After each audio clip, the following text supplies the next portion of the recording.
Go to the CEO, a former CEO, I should say, of CKE Restaurants, Andy Puzder. Good to have you here, Andy. Welcome. Great to be here, Trish. Thank you. Made in America. I mean, talk to me about why you see this and why the president sees this as so important. In some ways, it should be obvious, right? But at the same time, often it's cheaper to make it somewhere else, and you want people to do what's best for them. So how does this all fit in?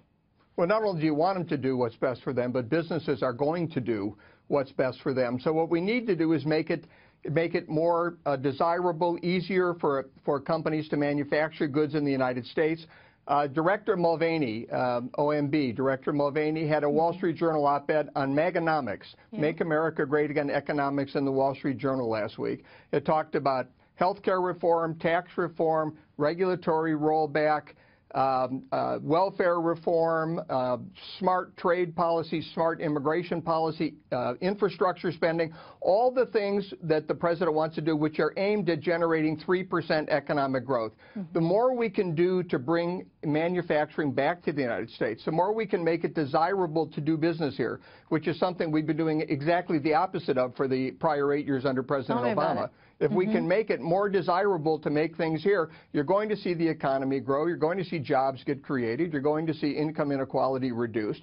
We're going to, and really put the lie to everything that progressives have been telling us for 8 years should work, that didn't work. We're going to see under President Trump what does work, and we're going to see that 3% growth. Andy, what I love about what you're saying here is that we need to create an environment that makes businesses want to be here. In other words, you can't say to a business, and I only point this out because you saw the statement, of course, from the DNC saying that this is total hypocrisy, the fact that Donald Trump, who has run these licensing businesses, and his daughter, for example, that they're not making their products in the United States right now. So how dare they tell people we should be making products in the U.S.?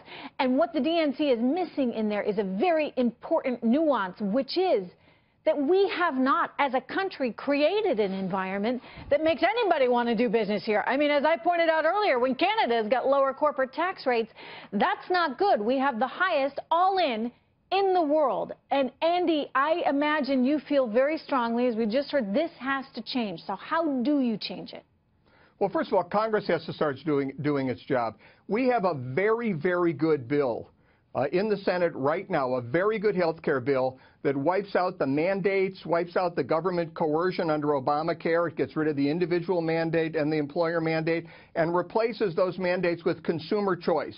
It gives consumers money. It makes plans that they want to buy available to them. It sets up health savings accounts so they can use money that's pre-tax to pay for non-covered expenses. It puts competition back in the system. People that say this doesn't repeal Obamacare are wrong. This is a very good bill. We need to get it passed. We need to focus on tax reform. If Republicans can't reform the tax code, why did we elect them in the first place? The president wants it reformed. We know the House wants it reformed. We've got to see if the Senate can move. We need to move on these issues. Republicans have to get control of this agenda and move it forward, or we're going to have huge, huge problems. As far as making goods in the United States, look, if you're in business, if you're competing with somebody, you have to use the lowest price commodities that you can find, or your competitor's going to underprice you and put you out of business. What we have to do is implement these policies like Director Mulvaney said. We've got to get 3% growth. We can do that by implementing these policies, which will lower the cost of making goods in the United States and make America competitive. If we can do that, we're going to see great prosperity. We're going to see real growth.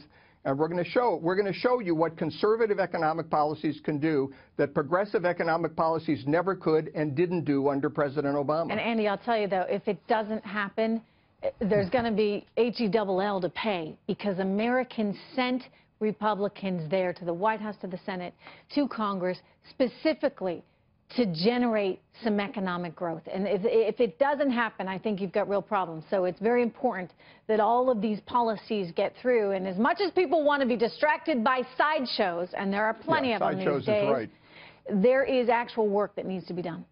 Yep, and we've got a president that'll sign the bills. We have congressional leadership that wants it to get through. Look, people out there that are considering not voting for these bills, get on board. Your future's at stake. The country's future's at stake. The prosperity of the American economy's at stake. Stop screwing around with this. Get the bills passed. Couldn't have said it so well myself. Andy, thank you so much. Good to see you, sir. Thanks, Trish.